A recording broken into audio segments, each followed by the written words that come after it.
Vale, creo que ya. No sé qué pasó, pero no se me estaba escuchando. Entonces, primera pregunta, de acuerdo con la clasificación de la materia, ¿cuál es la diferencia fundamental entre una sustancia pura y una mezcla, María?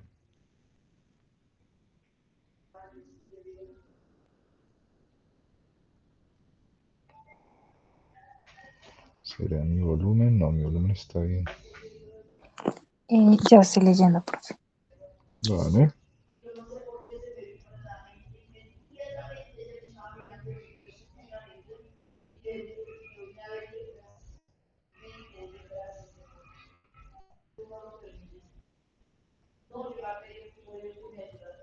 Diría que la C, Ok, ¿por qué la sé?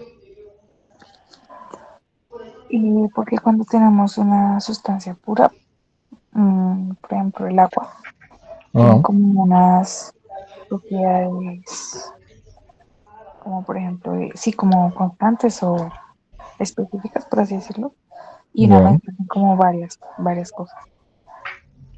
Ok, precisamente las sustancias puras tienen una composición constante y propiedades características, mientras que las mezclas varía de acuerdo con la mezcla. Pierre, si un isótopo de cromo posee un número atómico de 24 y un número de masa de 52, ¿cuál es la configuración de sus partículas en el núcleo? Híjole, a ver,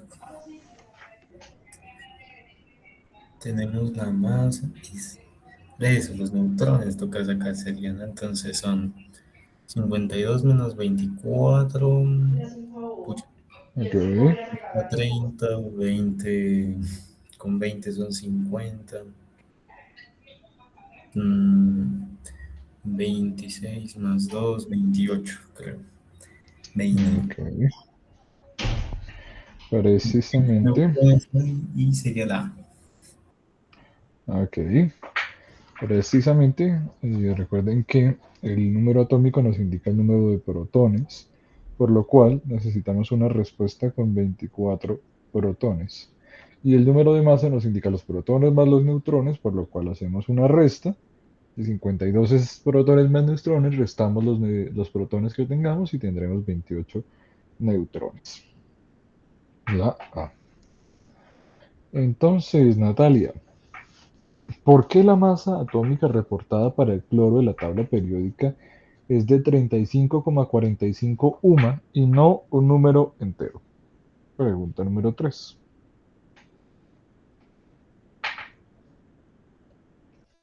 Espérame un momento, Ok,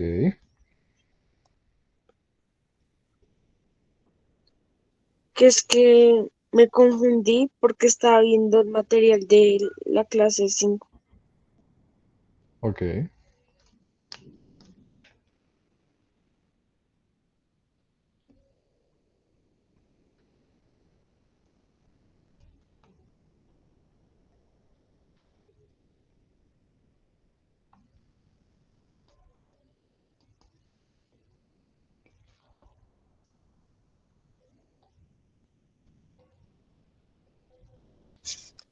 Creo que ya, Ajá, pues, creo que es la B ok, o la C. ok. ¿Con cuál se queda? Por la B porque es la más larga. Ok, es una estrategia interesante. No le recomendaría que la siguiera siempre, pero es correcto. En la opción A, ¿el número de protones de cloro es variable dependiendo de la temperatura? No, la materia no funciona así. La D, el resultado de sumar las masas de priones y gluones. No, sumar protones y neutrones. La C, los electrones tienen una masa muy pequeña, por lo cual eso no tiene sentido.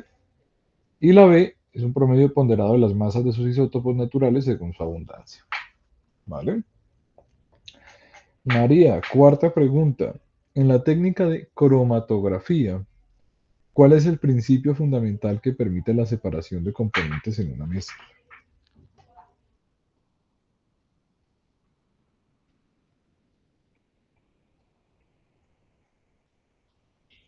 María. A ver.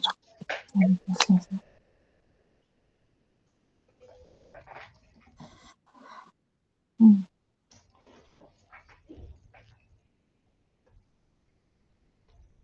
Bueno, quitaría la D, Ok, la C también.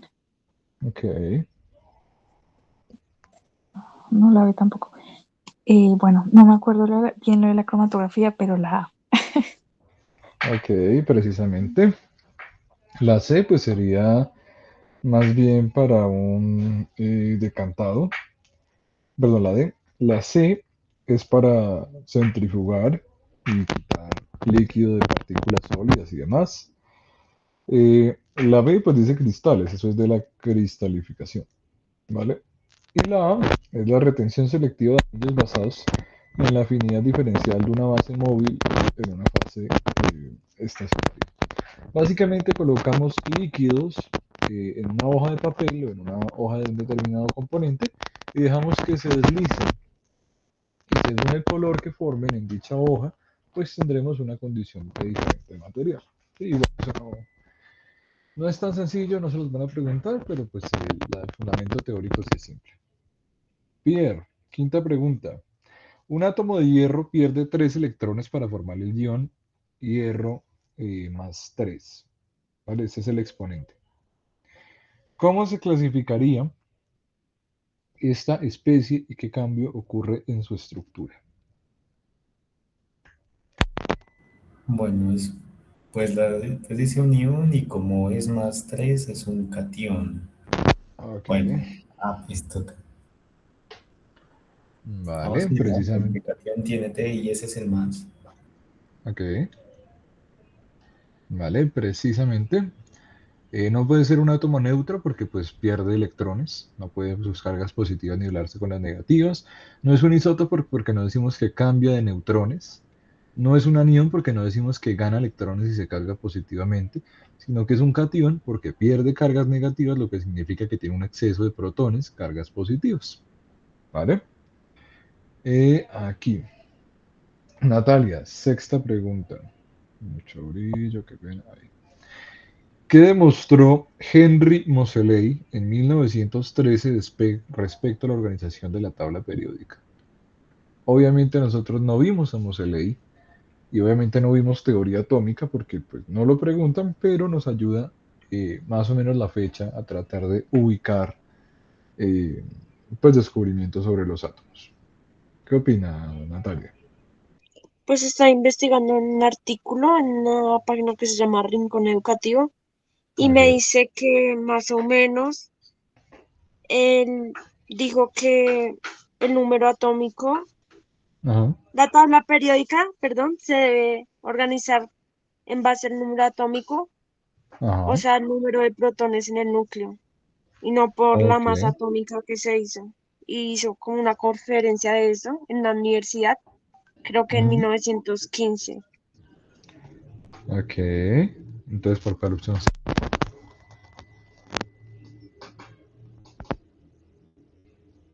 Natalia.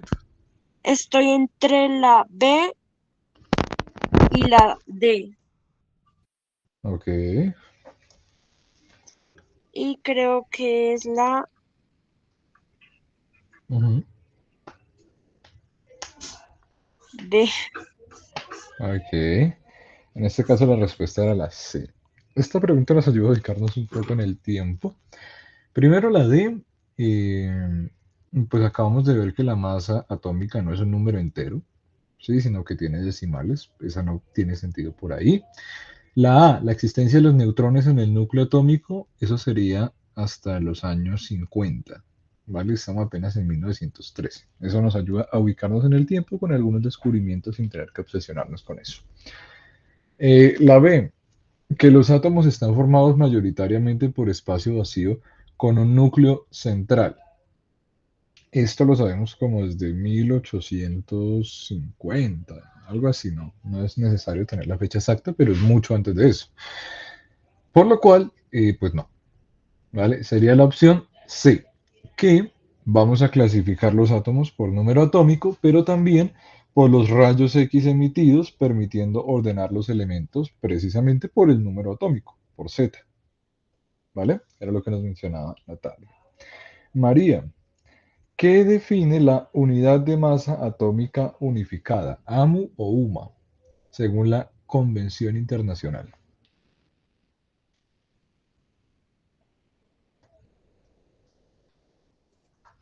Bueno, es que yo me acuerdo que era algo relacionado con el carbono, Ok.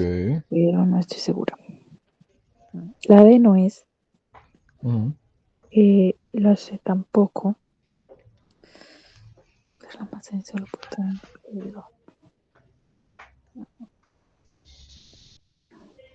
Bueno, pondría la B. Ok, ¿por qué? Es que sí me acuerdo que era algo relacionado con el carbono, pero no me acuerdo bien. Vale. Resulta que pues nos dimos cuenta que el carbono es el átomo cuyos isótopos, o sea, cuyos variaciones de neutrones en el núcleo, pues son un estándar que casi que queda perfecto en la unidad de masa atómica. Por lo cual, en el carbono lo que se hizo es, este es el átomo que cuyos isótopos y cuyos protones se organizan de tal manera que tenemos exactamente un gramo de masa por cada mol, porque sus protones y neutrones están muy bien coordinados y tienen un buen tamaño sus isótopos. Por lo cual utilicemos este como una vara de medida porque es el que está más cercano al número de Avogadro, básicamente. ¿Qué es la idea? O sea, la B nos lleva a la idea de la C, ¿vale?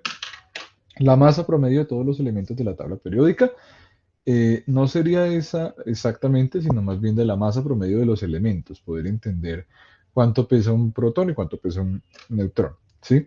Pero tampoco es la suma total de la masa del protón, el electrón y el neutrón, porque no tenemos en cuenta los electrones.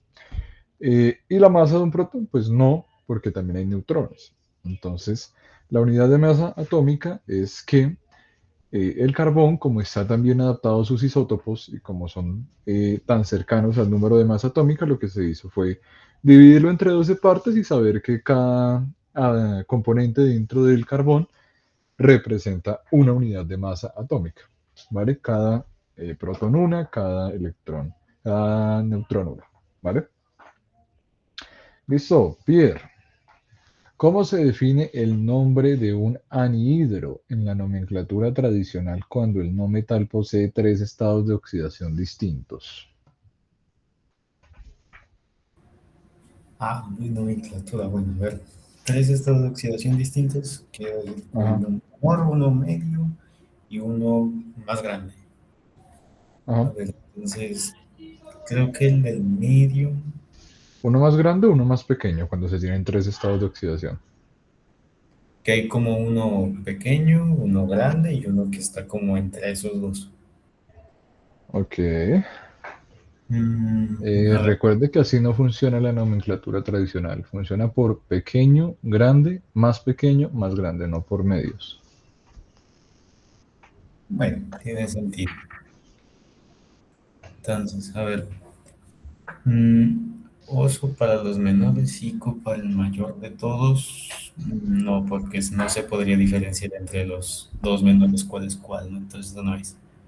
Oso para Ajá. el menor, Ico para el intermedio y perico para el mayor. Me convence, ¿verdad? Y se nombra únicamente como óxido seguido del nombre del elemento con su estado de oxidación en números romanos. Caramba, pero eso es nomenclatura tradicional, ¿no? Entonces no se debería colocar en los números romanos. Eso es, creo, en la Yupac y en la Stock. Está. Ok, muy bien. Y a ver, hipo y el sufijo oso para el menor, oso para el intermedio, ico para el mayor. Ujú, Pucha, entre la A y la C. ujú. Mm, Es creo más que la pequeño, A. es más pequeño oso, es más pequeño hipo.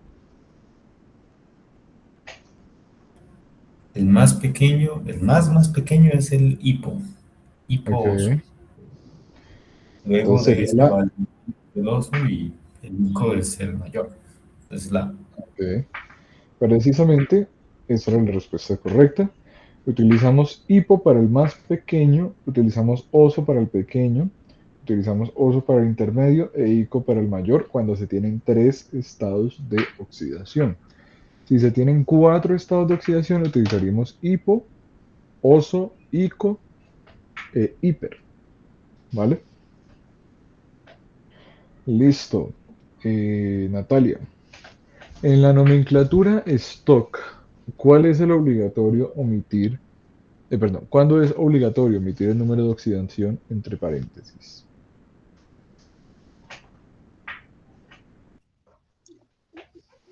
Pues averiguas el reglamento de UPAC, Pero esa es la stock. pues vi que está relacionado con el UPAC. Ok. Me dice que si un metal tiene una única valencia, Ajá. como el aluminio, que siempre es +3, es incorrecto escribir óxido de aluminio 3 y creo Ya. que se debe escribir simplemente como óxido de aluminio. Y creo que la Ok. respuesta es la A. Precisamente cuando el elemento tiene un solo estado de oxidación posible, porque pues no hace falta para nada. Listo. María, en la escala de Pauling, que es básicamente pues determina el tipo de enlace, ¿qué tipo de enlace forma el fósforo con una electronegatividad de 2,19 y el flúor con una electronegatividad de 3,98? Momento, momento.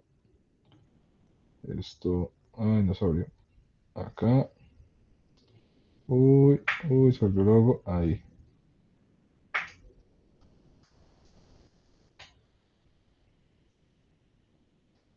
María. Bueno, podría restar entre ambos, a ver cuánto me da. Primero. Vale. Recuerde que en la tabla periódica aquí está el flúor en la posición 9 y aquí está el fósforo en la posición 15. Dos espacios a la izquierda, uno abajo. Mm, ¿Qué tipo de enlace sería?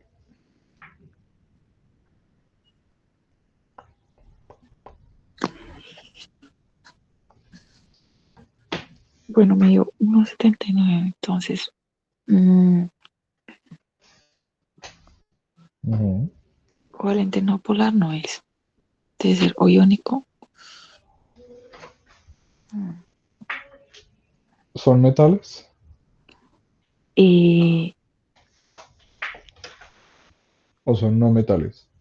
son no metales.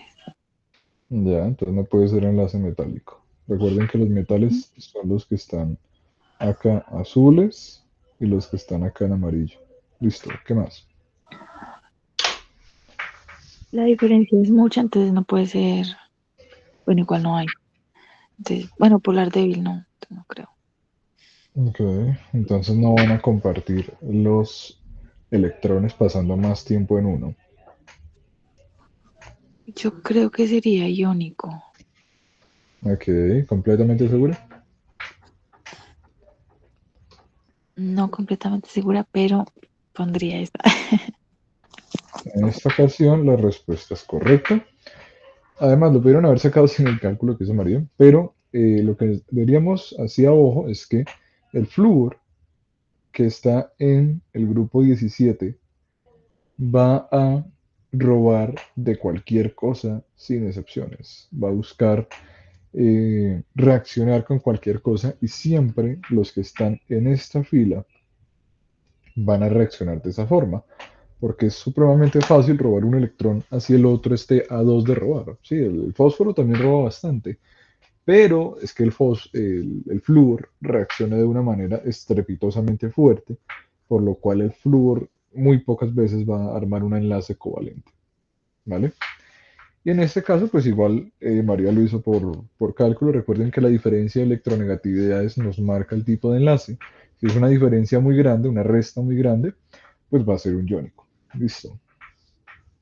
Pierre, De acuerdo con las normas de la UPAC del año 2005, ¿cuál es la forma correcta de nombrar una combinación binaria de oxígeno y cloro en la que de oxígeno y cloro en la que el cloro actúa con más uno?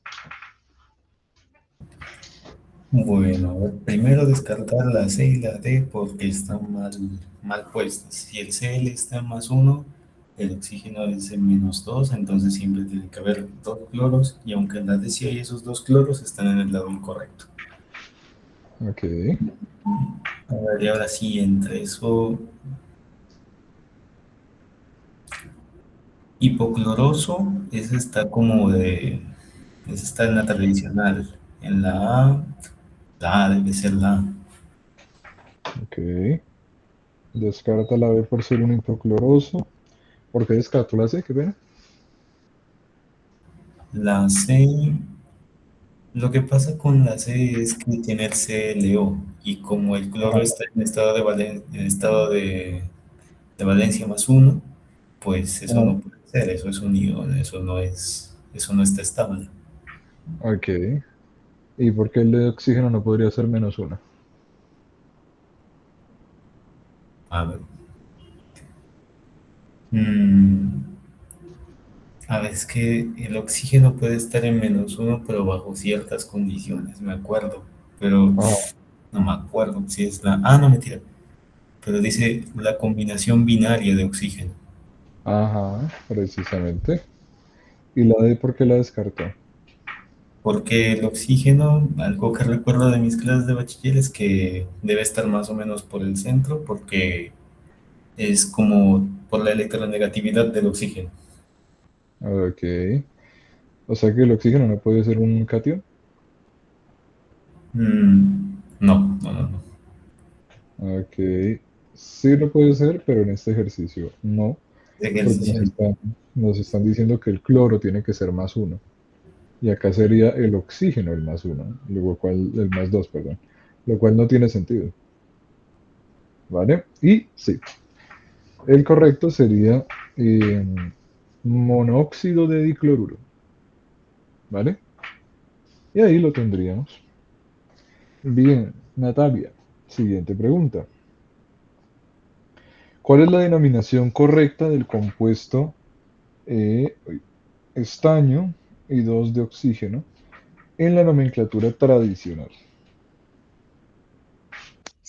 Estoy entre la C y la D por los sufijos. Ok. Y pues como tiene dos, creo que si no me equivoco, el ico es el que tiene menor, ¿verdad? Ah, ajá. No, de hecho, el ICO que tiene mayor.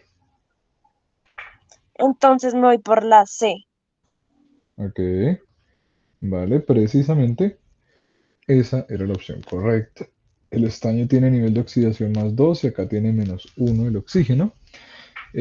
Recuerden que en la recién, en la stock, comenzamos a utilizar el di, el bi, el tri, etcétera. En la tradicional, muy rara vez se van a colocar los paréntesis con esto. Y el oso se utiliza para el menor nivel de oxidación. Entonces tendríamos aquí nuestra respuesta en la C. María, la nomenclatura sistemática, UPAC, para el ácido, perdón, para el ácido oxódico, oxoácido. Uy, acá quedó mal escrito, ¿no? Qué pena. Ácido oxoácido. Ah, ya me di cuenta, qué pena. La nomenclatura de la UPAC para el ácido oxoácido H2SO4. ¿Cuál sería? Que eso ya fue un ejercicio que usted resolvió hace tiempo. Era como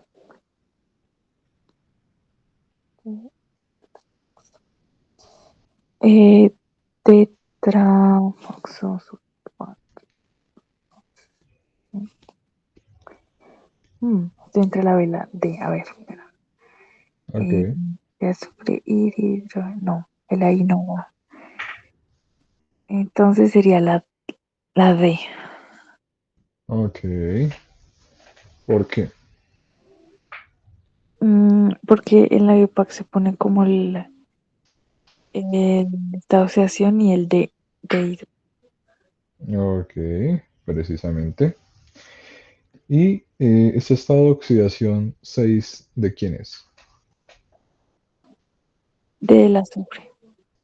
Ok, precisamente. Esa es la opción de respuesta correcta. Pierre, en la nomenclatura tradicional de los ácidos monooxoácidos, perdón, si un anhídrido termina en oso, ¿en qué termina el ácido correspondiente tras reaccionar con el agua?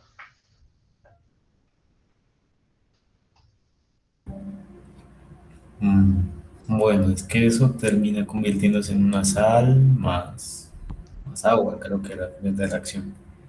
Pero igual Ya, también ese cambio creo que hace como le cambia el sufijo. ok, Entonces, ahí hay dos opciones, porque oso y ico no pueden ser. Está ya, la del átomo y está la del hídrico. ok, Los hídricos son, pucha, son con otro, creo que son con sul, ácido sulfídrico, ácido clorhídrico. Esos son cuando solo tienen H, o sea, solo cuando ujú, solo tienen hidrógeno, pero no cuando tienen oxígeno. ya, Entonces, iría por la B. ok. En este caso, no, porque si Híjole, se da cuenta, ya tienen oxígeno, es un oxoácido, al igual que este de acá. En este caso, la opción correcta es la A. ¿Por qué? Porque en la combinación parte de un estado de oxidación eh, bajo y con ello, pues luego se va a juntar precisamente con moléculas de oxígeno e hidrógeno que ya tiene, por lo cual no tiene sentido que cambie ese sufijo. Simplemente es la suma de más de esos elementos al mismo compuesto. Bien, Natalia, ¿qué representa un punto en una estructura de Lewis de un elemento químico? Ya voy. Ok,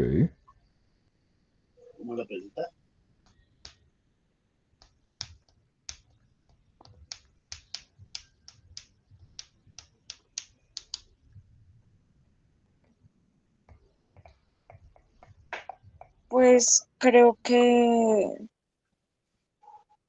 es la D. No, la D no ok. es. ¿O sí? No. Pues estoy viendo la regla y me dice Ujú, que los puntos o cruces representan exclusivamente los electrones de valencia ok, presentes en el nivel energético más extremos del átomo. Entonces, ok. creo que es la A. Vale, en este caso es la opción correcta. Es un electrón de valencia ubicado en la capa más externa. Vale, María, ¿cuál es la diferencia fundamental entre el cálculo de la masa molecular y la masa molar de una sustancia? Pregunta 16.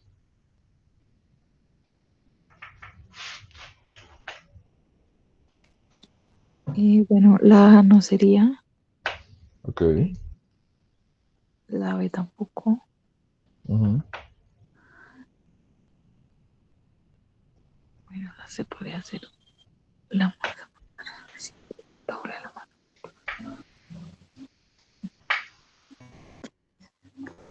Sí, a ver. mm, Ahí podría ser la C, pero Ujú. una sola molécula en U o da, no sé qué es eso. Mientras que la masa molar se refiere. Y es que la D tampoco es. Pues yo pondría la C, pero la primera parte no la entiendo mucho. Pero sí Ok. concuerda por lo que la masa molar sí se refiere a lo del número de Avogadro. Precisamente la respuesta correcta es la C. ¿Por qué? Porque la masa molecular de una sola molécula se expresa en unidades de masa unificada. A veces ponemos las UMAS en U, también es una posibilidad.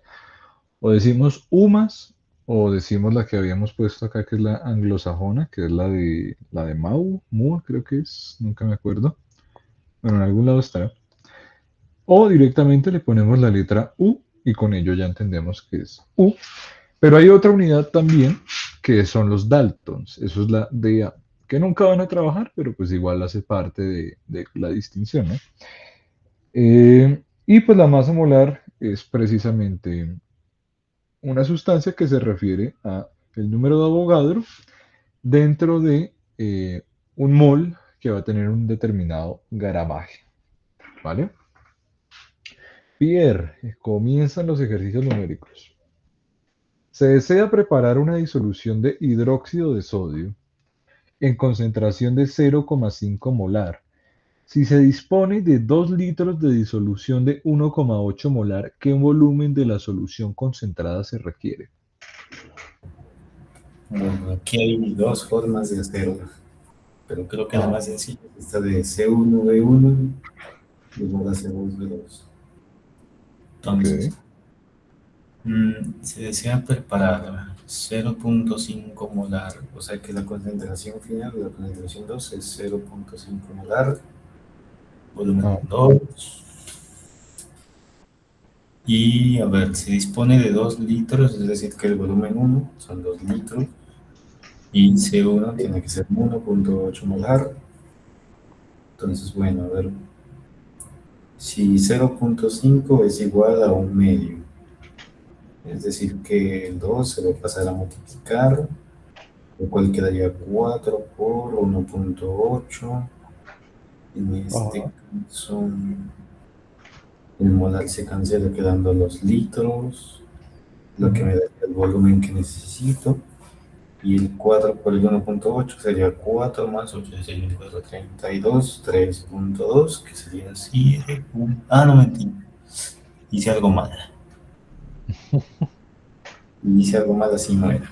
A ver, veamos la segunda manera. Ok, 0,5 molar se dispone. Ah, se dispone de esto. Ay, puchas. Entonces, 1,8 molar es igual a X moles sobre 2 litros. ajá, Entonces, para sacar los sí, moles, pues tendría que pasar el 2 litros a multiplicar, lo que es 2, pues por 8, 1,6, ajá, 3,6 moles de hidróxido de sodio. ajá. Ahora, la gran pregunta sería, ¿qué hago para hacer una concentración de 0,5 molar? Bueno, a ver, 3,6 mol es igual a 1,8 molar. Los litros. Ah, no, mentira, es una regla de 3. Ah, caramba, ya sé cómo hay que sacarla. Si Ajá. 2 litros es a 1,8, entonces ¿cuántos litros van a ser para 0,5? A ver. 1 por 1,8. Caramba, la sé, profe. Ajá. La C. A ver, es que aquí, caramba, ni en las hice tres procesos y en los tres no me dio lo que quería. Porque fue muchas. Estoy entre la C y la D. Ok. Mm, Pero ¿sabe qué? La C me dio, es el número más parecido que me dio. En este caso es la A. Ah, puchas. ¿Por qué? Porque Pierre arranca diciendo molar es igual a mol sobre litro. Sí, pero es que en ninguno de los dos casos me dice cuántas moles tengo. Simplemente me dice concentración y eso. Entonces me queda la fórmula incompleta. A menos que yo pueda aprovechar eso diciendo que lo molar inicial será igual a molar final, ¿vale? Que la cantidad de materia se mantenga constante. Y molar es igual a concentración multiplicado por litro. Concentración inicial multiplicado por litro inicial. Igual a molar final multiplicado por litro final, ¿sí? Porque estoy diciendo que la materia se permanece constante. Ahí no estoy mintiendo de nada, ¿vale? Y una vez teniendo eso, yo puedo reemplazar. Molar inicial equivale a 1,8, 1,8, sí, 1,8 multiplicado por 2, que será igual a molar final, 0,5 multiplicado por litros 2. Y a esto de acá, yo simplemente lo despejo y digo que el litro final será igual a 1,8. Uy, esperen, esperen, esperen. Algo estoy haciendo mal. Concentración por volumen, concentración por volumen. Acá. Entonces, paso concentración 1 a dividir.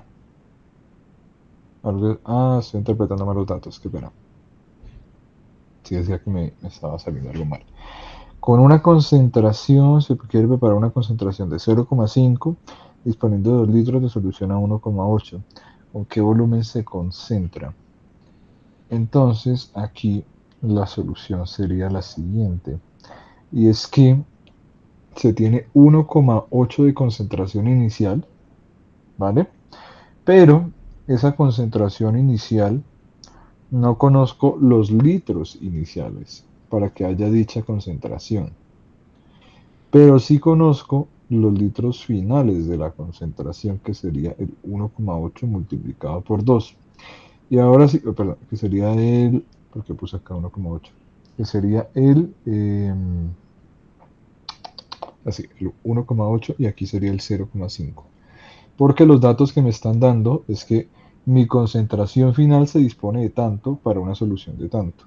Entonces yo puedo acá, ahora sí, agarro 0,5 multiplicado por 2 dividido de 1,8 y este resultado me da que los litros finales son de 0,55 litros. ¿Vale? Creo que Pierre hizo el mismo proceso, solo que partió de otro punto pensando que los litros iniciales eran los que me estaban dando. ¿Vale? Entonces, pues nada, esa sería la respuesta al ejercicio. Tratar de buscar la concentración inicial, el litraje inicial. María, una muestra de acero contiene 450 partes por millón de manganeso. ¿Cuál es la interpretación correcta de esta concentración en términos de masa?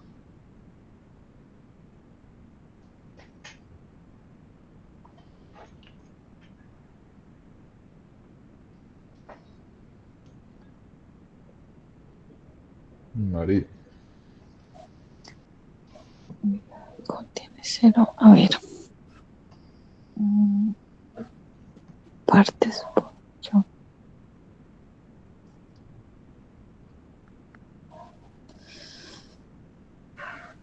¿Cuál la? Uy. Bueno, es entre la B y la C. Ya. Porque hablamos de hacer. Pero no me acuerdo en qué unidad está partes por millón. Está en 1 millón de partes. A ver. No, pero es de verdad. Bueno, ¿y cómo lo haría? Contiene de cada gramo de acero. ¿Qué hay más abajo de los gramos? ¿Cuál es la escalerita que seguimos? Miligramos. Ok. ¿Y hay algo más entre gramos y miligramos? O sea, la escalera es así de perfecta. Eh, Sigue decigramos, luego sigue centigramos, microgramos, ya. luego sigue miligramos. ¿Qué hay más abajo de miligramos? Creo que sigue microgramo. Correcto. ¿Y cuál es el símbolo de microgramos? Es la B. Precisamente. Es esta mu que habíamos visto en física. ¿Qué quiere decir estos es a micro, ¿vale? Quiere decir que estamos dividiendo por 1.000.000, ¿vale? Un cero, dos ceros, tres ceros, cuatro ceros, ¿vale? Creo que tenía una imagen, bueno, una imagen no, para que ahora escribámosla acá, diciendo que un decigramo es igual a elevar a menos 1, ¿sí? Es 0,1 gramos. Un centigramo es 0,01 gramos, un miligramo es 0,01 gramos y un microgramo es 0,0001 gramos. ¿Vale? Precisamente cuando nos dicen que tenemos 450 partes por millón de una sustancia, la interpretación correcta es que tenemos 450 ese es el símbolo de microgramos de manganeso por cada gramo de acero. ¿Vale? La millonésima parte de dicha condición. Pregunta 19, Natalia. Calcular la molaridad de una disolución de ácido sulfúrico cuya masa molar es de 98 gramos mol, que contiene una densidad de 1,8 gramos mililitro y una pureza del 94%.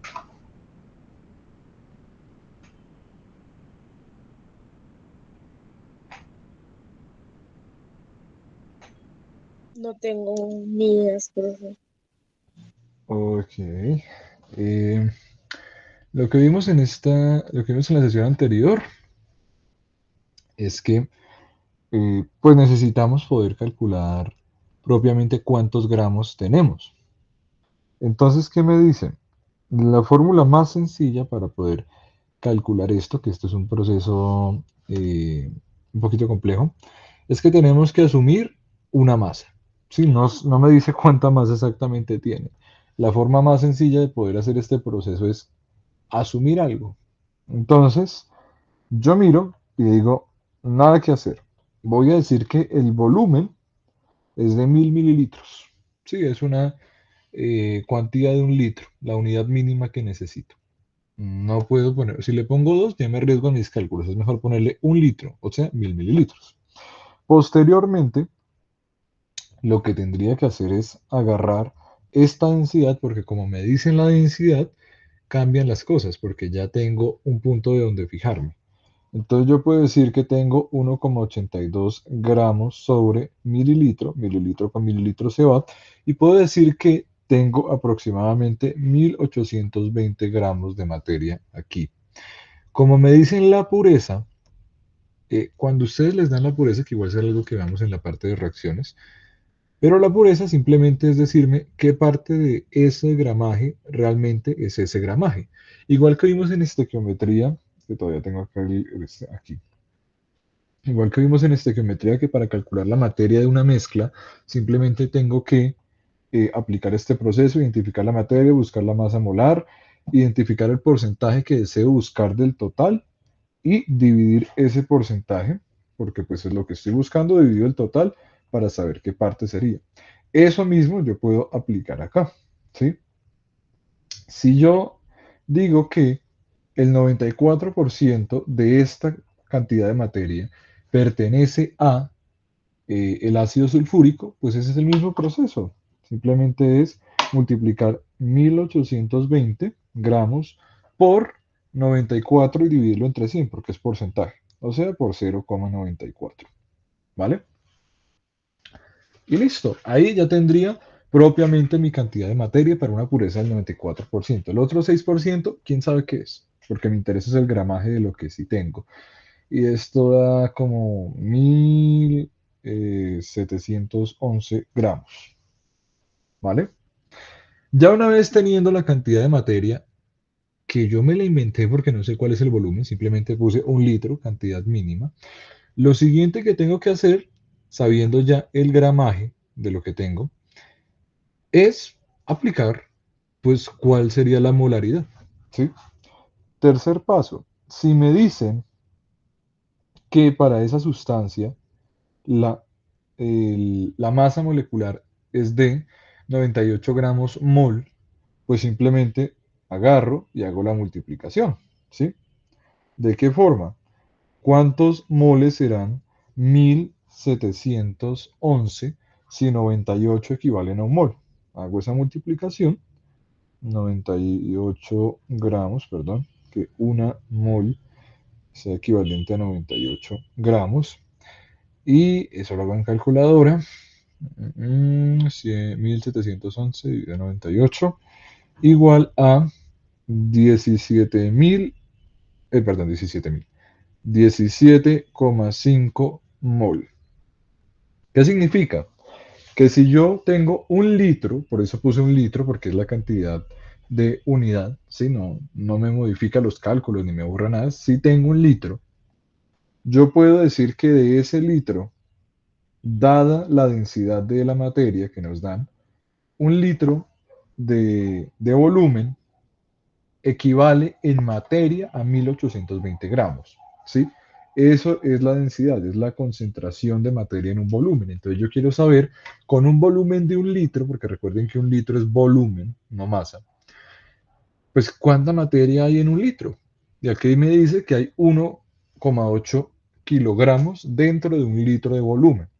Ahora, sabiendo que esa es la densidad por litro, la pureza me va a indicar cuánto de ese 1820 gramos es realmente el material que estoy buscando y el resto es relleno.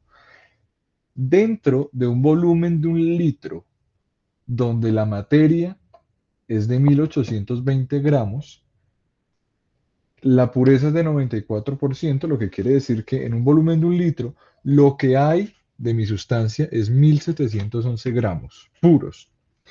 Y sabiendo eso, simplemente los convierto a mol. Entonces ya sé que tengo 17,5 moles de mi sustancia. Y aquí ya puedo calcular sencillamente la molaridad. ¿Cómo calculo yo la moralidad? La molaridad. Yo digo, molar es igual a mol dividido litro. Entonces, yo digo, tengo 17,5 moles. ¿En cuántos litros? En un litro. Porque eso fue lo que yo definí al principio. ¿Pude haber puesto 2, 3? Sí, también los pude haber puesto, pero es más fácil verlo por un litro. Y ahora simplemente yo digo, esta división, ¿cuánto me da? Me da 17, exactamente 17,46 para ser más precisos, porque es 40, acá no es 5, sino 45,7, entonces 46 molar. Y listo. Acá podría obtener que mi respuesta es la opción C. ¿Vale? Nuevamente recapitulo. Me dieron todos los datos menos la cantidad de materia, por lo cual, pues me toca buscar la cantidad de materia. Entonces simplemente yo digo, ¿cuánto habrá en un volumen de un litro? Dado que ya me dicen cuál es la densidad. Recuerden que la densidad es cuánto cabe dentro de tantos litros. Entonces yo digo, si tengo un litro, lo que va a caber en un litro es 1,82 gramos por cada mililitro. Entonces significa que en un litro va a haber 1820 gramos. Eso es verdad, ahí no he hecho nada raro. Pero el problema es que es 94% de pureza. Solamente el 94% de ello será realmente ácido sulfúrico. Entonces ya teniendo ese gramaje lo convierto en moles y yo mismo me inventé los litros. Entonces yo dije que en un litro había tanto y todo el ejercicio lo he hecho con un litro, por eso las moles las mantengo en un litro. Y listo, ahí estaría resuelto. Últimas 5 preguntas. María, ¿qué ocurre físicamente en una disolución sobresaturada cuando se añade un pequeño cristal adicional de soluto?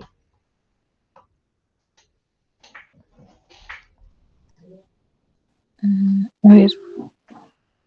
Espérate.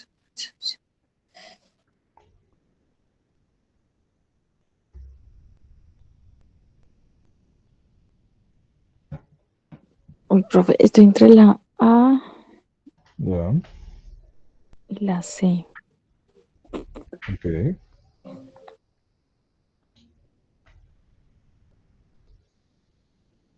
Como echar frutiño en un agua. ¿Qué pasa con el frutiño si echo un poquitico más de frutiño? Eh,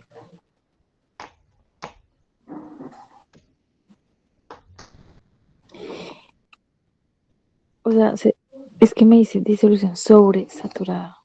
Es decir, ya Ajá, está muy saturada. ajá. ¿Qué pasa si le pongo un cristal adicional? Es que no, bueno. mm,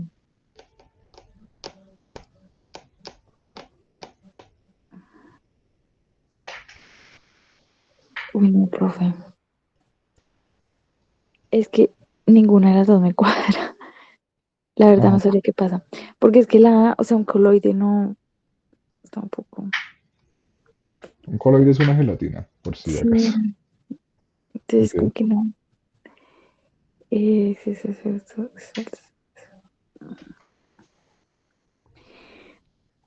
Es que la B y la D me suenan muy locas. Ok. Como que no podría pasar por el pequeño cristal. Ah, Pero es que la C también con lo de saturación estable no me cuadra muy a mucho. Pero la pondría, pero por descarte. Pero en realidad no, no sabría qué ocurre o por vale, qué ocurre. precisamente la opción correcta era la C. Vamos a ver. La opción A, la disolución se convierte en un coloide de partículas de tamaño mini, mini, mini, mini. No, no tiene mucho sentido si ya estaba sobresaturada y es como 5 sobres de frutiño en un litro de agua, pues no se va a convertir en una gelatina. Para hacer una gelatina necesita otras condiciones de temperatura, de densidad. La materia no cambia así. La B, la temperatura de la disolución aumenta hasta alcanzar el punto de ebullición, no porque ustedes cuando se les ha servido un frutiño, por ejemplo. La D, el cristal se disuelve instantáneamente debido a la energía cinética del solvente. No, ya dice que está sobresaturado. Va a existir un cristal porque ya no hay dónde más disolver nada, ya está todo ocupado.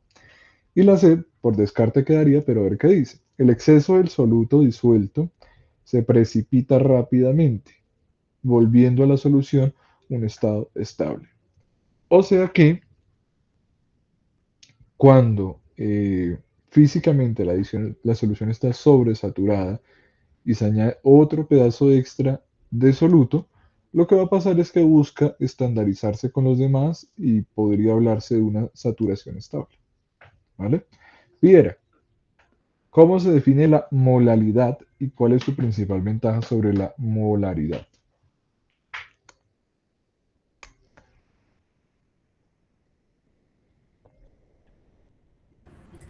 Bueno, ahí la diferencia es que uno está en litros y el otro está en kilos.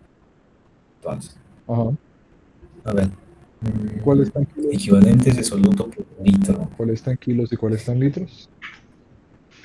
A ver, kilos era molaridad y litros era Ok. molaridad.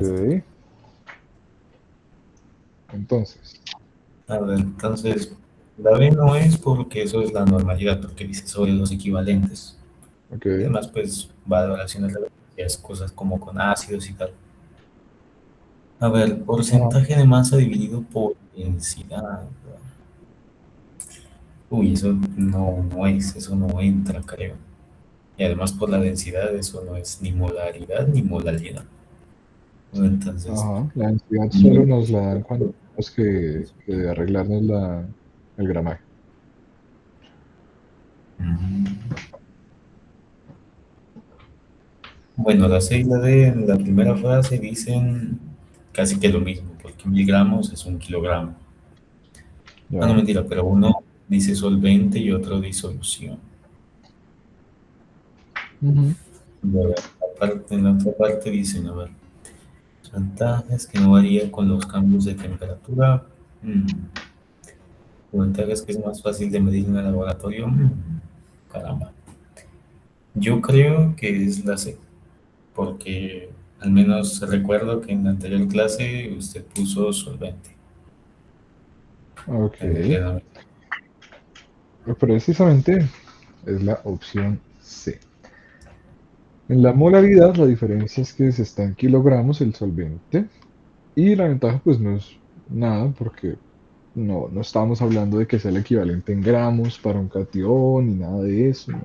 No hay nada que diferencie realmente más allá del estado de las condiciones y la temperatura, ambos son sólidos. Entonces, ¿cuál sería el cambio? ¿Vale? Natalia, una mezcla de mercurio líquido y plata sólida, en una mezcla de mercurio líquido y plata sólida, para formar una amalgama dental, ¿cómo se clasifican los componentes? Pues revisé, investigué por Google, Ok, pues el estado y varios ambientes en los cuales se compone el mercurio y la ok, plata. Y pues el ya, mercurio en una temperatura normal, pues es ajá, líquido. ok, Y pues la plata es sólida. sí, Y pues creo que la respuesta es la B. La plata es el soluto porque se disuelve en el mercurio líquido. ok. En este caso, eh, la respuesta correcta es la C, ¿Qué? ¿vale? En este caso, No. la respuesta correcta es la C. ¿Por qué? Porque lo que nos dicen es, en una mezcla de mercurio líquido y plata sólida, vale, no hay nada. Se crea una amalgama dental. ¿Cómo se clasifican los componentes? A ver, la A, la suspensión de plata y mercurio debido al tamaño de los átomos. No, cuando ustedes están en una amalgama dental, quisiera ponerles una foto, espera.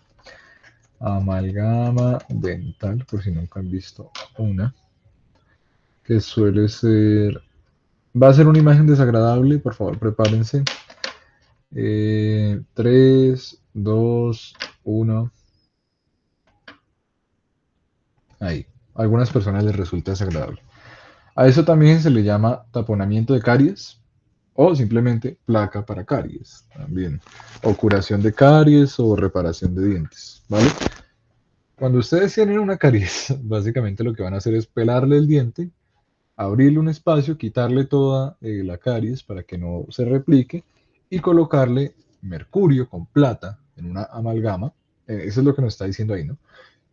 Para tapar el hueco y tratar de recuperar lo más posible el diente.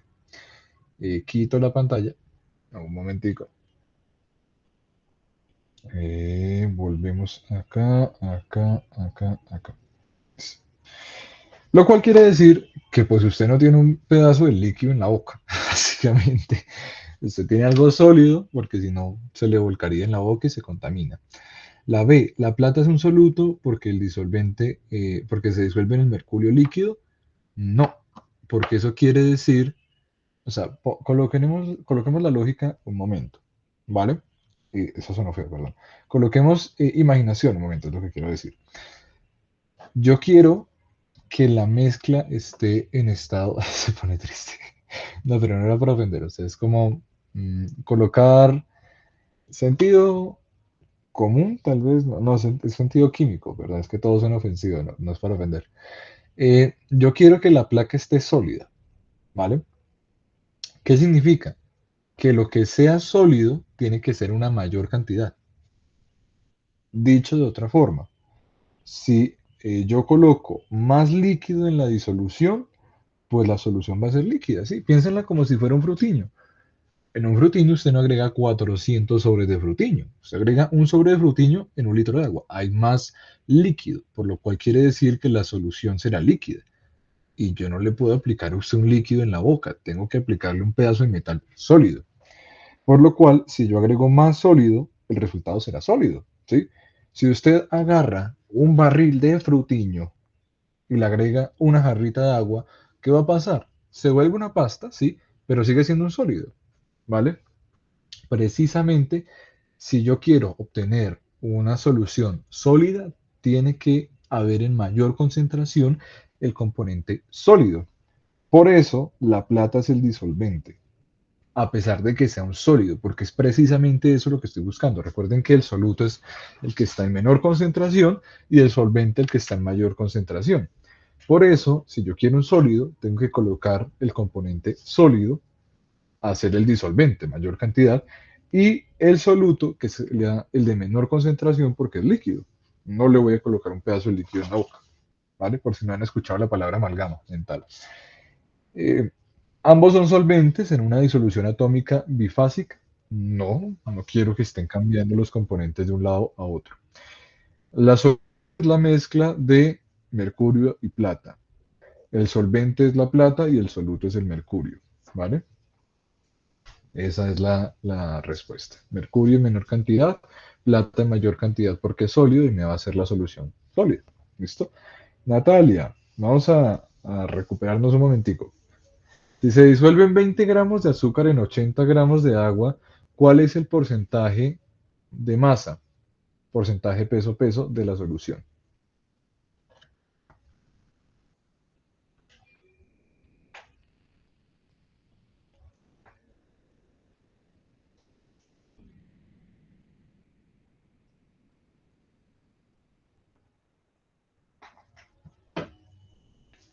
Natalia.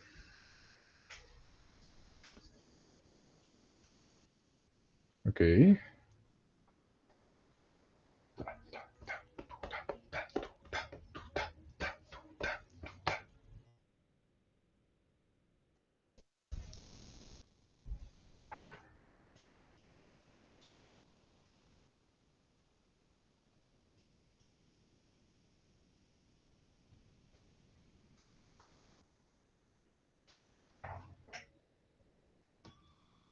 Ok. Vale. Nos pide 2 minutos.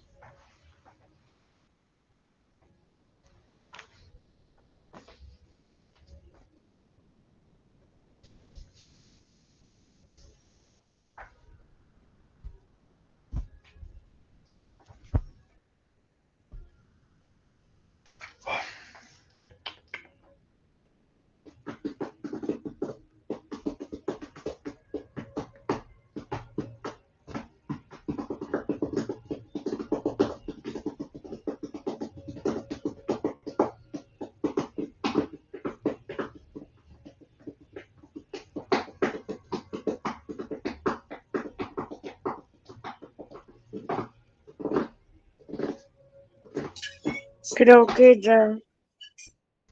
Ok. ¿Qué proceso hicimos?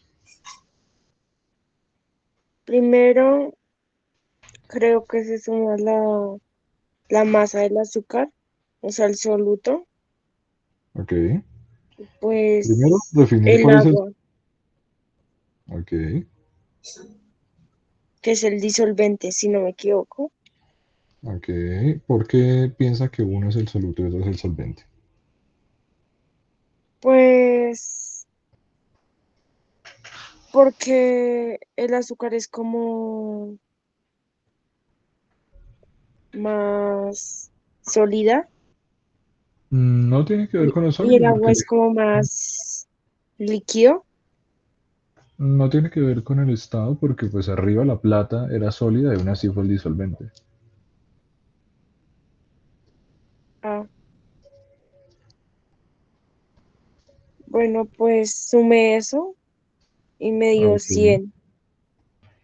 Ok, la solución es igual a 100. ¿Ya?